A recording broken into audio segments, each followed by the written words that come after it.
This car is not for an average guy like me. It's designed for top politicians, diplomats and royalty.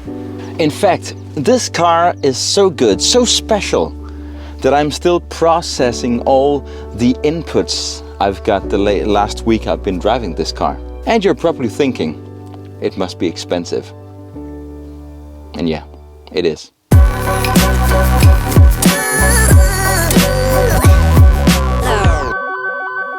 This is the EQS SUV. It's the 580 4Matic version. It's the top spec version just before the AMG version that will be arriving soon. Well, we don't have it here in Denmark yet anyways, but that car is actually also not very interesting. I'll get back to that in a moment. And in this video, I'll get into how this car drives, I'll get into some of the key features, and I'll also test how this car charges. But least of all, I've gotten to 5 things that I love about this car and 5 things that I dislike.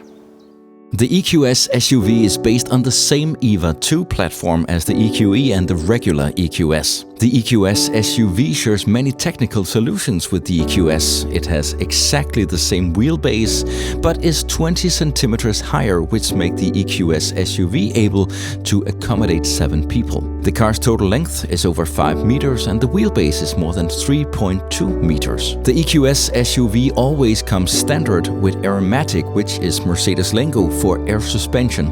Technically, it uses a 265 kilowatt permanent magnet motor on the rear axle regardless of model. This motor is thermally controlled with water cooling from inside the shaft in the rotor so that the car can be loaded continuously without loss of power. When the car, as in the video, has the nickname 4Matic, it has an additional motor on the front axle, which gives a total output of 400 kilowatts or 544 horsepower and 858 Newton meters. A Mercedes-developed EATS system controls the torque between the axles 10,000 times a minute, which is quite a bit more than a car with a combustion engine is capable of. The EQS SUV 540 4Matic accelerates from 0 to 100 km an hour in 4.6 seconds. The car weighs 3,375 kilos in total and can tow up to 1,800 kilos. The top speed is electronically limited to 210 km an hour. Consumption is stated to be between 200 and 241 watt-hours per kilometer, which gives a range of up to 615 kilometers. The car receives over-the-air updates for both infotainment and BMS, that's the battery management system. It has 4.5 degrees of rear wheel steering as standard, but can be upgraded to 10 degrees, giving it a turning radius of 1 meter less than a smaller Tesla Model Y. The car in this video has the legendary Hyperscreen, where 3 screens in practice form a large screen from A-pillar to A-pillar. On the screen, you'll find the Mercedes M-Box system, which, among other things, offers the estimated state of charge, preconditioning of the battery before DC charging, and a host of other functions, of which I'll cover the most important ones in a bit in this video. The cabin offers top-shelf materials and enough space for even the pickiest family. 7 seats are an option and mostly provide space for children, but spoiled children, as you can get all 7 seats heated. In addition, the 2 extra seats cost a little in terms of space in the luggage compartment, which is still plenty for most. As I started this video by saying, this car is really something special, but I actually believe that the design doesn't live up to what this car is, and I'll actually get back to that a little later. However, the aerodynamics are incredible. Actually, the F1 team, the AMG Petronas, you know, the guys with Lewis Hamilton behind the wheel, they actually helped designing the aerodynamics on this car.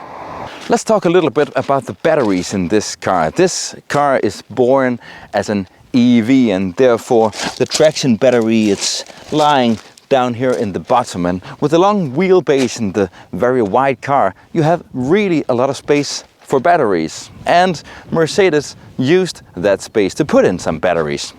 Mercedes claims that this car has 108.4 kilowatt hours of net capacity. Actually, Mercedes won't supply me with the total capacity numbers, so I've been on the internet and a couple of times I fell over the same number, and that's 120 kilowatt hours total capacity.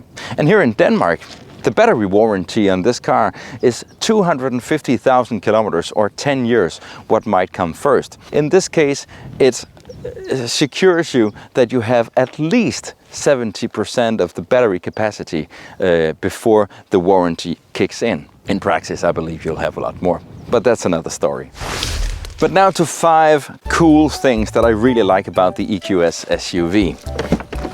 Highest on my list over cool stuff in the EQS SUV is a thing you can find in other Mercedes models of the top end is this, the hyper screen. From A pillar to A pillar, you just have screen all over. Actually, it's 3 different screens, and the one over on the right side here is actually an OLED screen where you can watch TV and stuff like that. And if you as a driver start watching what your passenger is looking at on the TV, well, it shuts off. That's a very cool feature. And actually, did you know that the glass on top of this hyper screen is mounted at 650 degrees Celsius? The next thing on my list of really cool features in the EQS SUV, things that I've been really praising the week I've been driving this car, is actually on the center screen of the hyper screen. Go into comfort, and if you have the feature energizing comfort, it's crazy good. Here you get massage, really great massage, accomplished with nice music, lighting in the cabin and on the screens, and scent.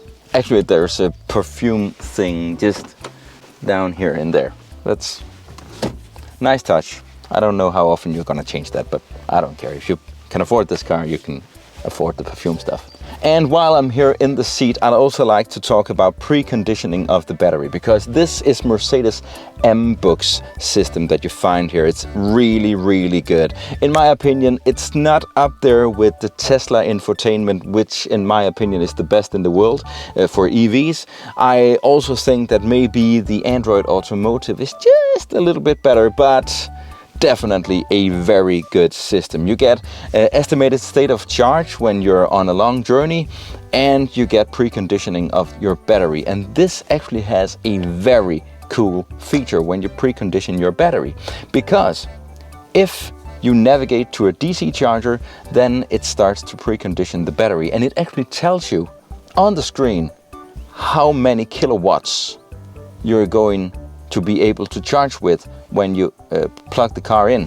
So it's not telling you the temperature of the battery and all this stuff, it's just telling you how much you can expect that you are going to charge with. And that's really useful. Way to go, Mercedes. In the rear of the EQS, you can also spec the car with these screens. They're really great. And what I think is really great about these screens are that you're not just limited to watching TV and playing games. You're actually part of the M-Box system. You can actually use the navigation, you can watch how the preheating of the battery is running, how your estimated state of charge is. All these really cool features you're not cut off from just because you're on the rear seats. I like that. And the final feature I really love about this car is the digital LED headlights. They have a humongous amount of output, and the matrix function where it just, you know, puts a shade over the car in front of you, stuff like that, it works just brilliantly. But of course, I've also found 5 not so cool features about the EQS SUV 580 4Matic. And first of all, it's the price. Yeah, it doesn't come cheap. A second thing that I dislike about the EQS SUV is the panoramic roof. That's pretty hard for a Dane. If you're at the rear seats, it's great. Everything's perfect, you'll love it. But when you're here in front, actually, you almost don't see the panoramic roof because, yeah, it's almost behind of you. So you don't get to enjoy it. Maybe it's because this car is designed for people in the rear seat, I don't know. Another thing that I really do not like in this car is the buttons, especially here on the steering wheel. They're haptic, and that sucks. Thing number 4 on my list over things I dislike at the EQS SUV, it's actually a classic at the German automakers. There are really not very many German automakers that gives you a frunk in these cars. And why not? You want to have a space for your AC charging cable, and yeah, why not put it out here? Actually, the hood on this car, it can't be opened. So if you have to put washer fluid on this car, you open here. And that's also cool, but come on, just give us the front. There's nothing wrong with opening the hood. People know it's an EV. Come on, Mercedes, you can do it. And finally, the fifth thing that could be better in this car is the payload. How much can you put in this car? And actually, if you keep it up against its fossil brother, the GLS, it can actually have 200 kilos more inside the cabin than this car can. But how does the EQS SUV 580 4Matic actually drive? And yeah, I maybe already talked a little about that, because it's the most comfortable, the most relaxing, just in every way, the most pleasant drive I've ever tried in my entire life. In my opinion, I don't believe that you can build a car with a fossil engine that can do the same as this car can. It's simply epic. I say that I actually ended up picking an individual setting for the suspension, because the comfort mode, you don't have any contact with the road, because you're just, you know, like floating above everything, and it's almost a little too much. I asked my wife to drive the car, she said the same. My favorite setting is actually everything in comfort, but the suspension in sport mode. That's a little more for me, but yeah, that's an individual thing. It's up to you. Let's talk recuperation and one pedal drive. This car can be set up to one pedal drive, so when you release the accelerator, the car goes all the way down to a stop, and that's great, perfect. That's the way to do it. And you also have four different settings of the recuperation amount. You can go strong recuperation, which is actually pretty much. You can go normal, which is, in my opinion, too little, and then you can turn it all off. So when you release the accelerator, the car just coasts. But when you push the brake, then you can see that the car actually regenerates power back into the battery. But then you can also keep down the right paddle shifter, and you have intelligent recuperation. And then it actually does the same as when you drive the car with the adaptive cruise control. When you get near to a roundabout and stuff like that, when you release the accelerator, then it automatically starts recuperating, decelerating, also if you drive behind another car. So that's pretty great. Also, the head-up display, you can actually get two sizes of that, but it's just great. There's not too much going on the head-up display, and it's not disturbing. It's just great the way to do that. Yeah, in my opinion, it's maybe the best head-up display you can get out there right now. I'd also like to talk about the assisting systems. This car, you can actually on some markets get them up to level 3 autonomous driving. And already now it's epic, because this car is maybe the best assisting systems I've been trying. It can of course recognize traffic signs, actively adapt to them, and also if you are going into a city or something like that where you're coming from a highway, then before you reach the city limit, the car will decelerate. So just when you pass the city limit, then you've entered with the new speed. It's great, it's epic. But you can get that feature in some other cars also, but a lot of cars with the adaptive cruise control and with the sign recognition, they first start decelerating when you pass the sign, and that is just too late in my opinion. Another thing is the auto steer function. It's world class in this car. Love it. It's also no secret that this video is actually an English version of my Danish video. I'm a full-time Danish YouTube creator, and I recently started uploading to this extra little channel in English. And on my Danish video, I always do a noise test in the cabin, both at 80 kilometers an hour and at 130 kilometers an hour. And this car is at the very top, by the best of them all. The car has a double layer glass all the way around in this car. It also has active noise cancellation in this Burmester audio system. This car is several dBs below other cars that actually are also very good, like the Skoda Enyaq and the Hyundai Ioniq 5. And that's pretty impressive, because the cabin of this car is very large, and it's my normal impression that the larger the cabin, the more noise you get. Just the other night, I also did a DC charging test on this car. The battery architecture on this car is only 400 volts. So that's, yeah, maybe puts a little limits on how fast this car can charge. But Mercedes claims that the car can peak at approximately 200 kilowatts, and it can put on energy from 10 to 80% in just 31 minutes. I put that to a test, and how that went you can watch right here.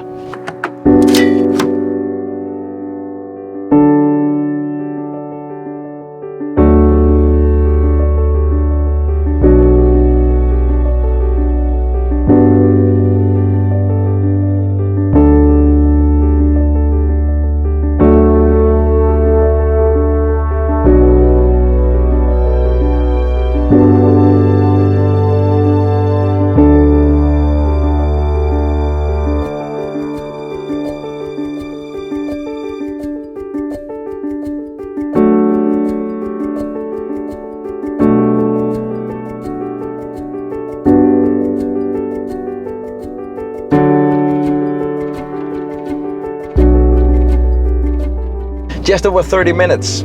That's pretty damn good, and I actually put quite a large amount of kilowatt hours down on the battery in those 30 minutes. Another thing I'd like to mention when we're talking DC charging is actually that Mercedes has this system called Mercedes Me Charge.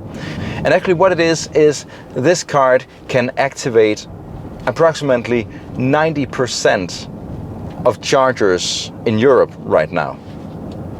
And when you're going on a long journey, that's pretty handy, and you can actually tell the navigation to only navigate for chargers that Mercedes Me Charge can activate. Pretty cool, like it. In addition, I've driven the car at consistently 130 kilometers an hour on the motorway. The EQS SUV, like other cars on the EVA 2 platform, heats up the oil in the transmission so that the hot oil creates less resistance in the driveline. Yes, it may use some energy doing that, but I expect that the Mercedes engineers have thought about it. I'll come back to consumption in a bit in this video. It's time to do a rattling test of the EQS SUV. And it's a thing I always do in my Danish videos, and I adapted it to this English videos also because I think it's a pretty fun thing to do. Difficult. I'm Dane, sorry. Here in Varde, where I live, we have a lot of these old, very beautiful cobblestone roads, but they're not exactly good to drive on. And that's the whole point with this test. So now I'm gonna drive down this cobblestone road. I'm gonna check out if there's anything rattling in the car. I'll put it in comfort mode, and I'll just go slowly down this stretch of road.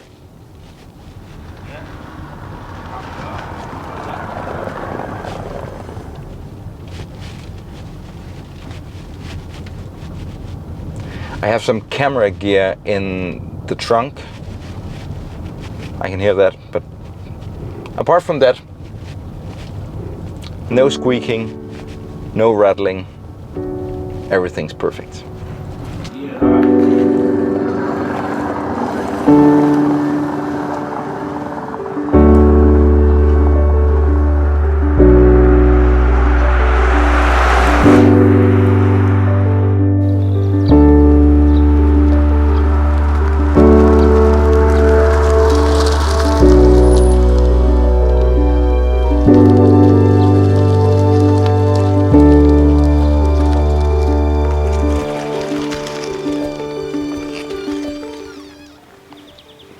Yeah, this EQS SUV is really a piece of work. And actually in this video I didn't even get by that you get this extra phablet in the rear, which is pretty cool. You can also bring it with you.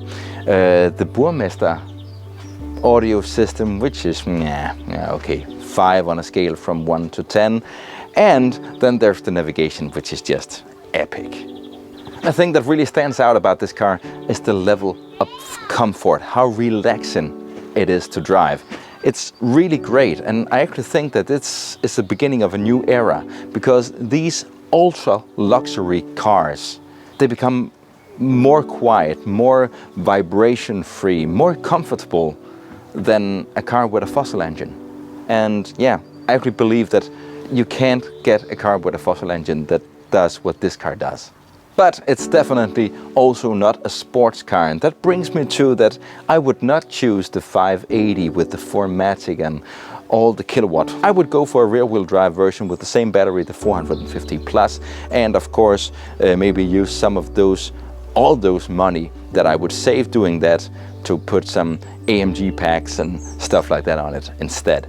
But for what it is, I actually think that I would wait till the EQE SUV arrives instead, because I think maybe that is a better package for a normal person like me. A little smaller, a little cheaper, and as I said, the design of this car, I think it's a little anonymous for what this car actually is. If you see the GLS beside, it's a whole nother ball game, and yeah, that could definitely be better on the EQS. In my video I also went on the motorway and drove 130 kilometers an hour for quite some time. I did it at night time, so there was no traffic, and also the temperatures was at 2-3 degrees, and I actually ended up with a consumption of approximately 300 watt-hours per kilometer, and that would give me a range of just about 361 kilometers. If you like this video, please leave a like, a nice comment, and feel free to subscribe. You can do that while pressing right here, or you can also press here and get a video that I'm pretty sure you'd like. Take care. Bye.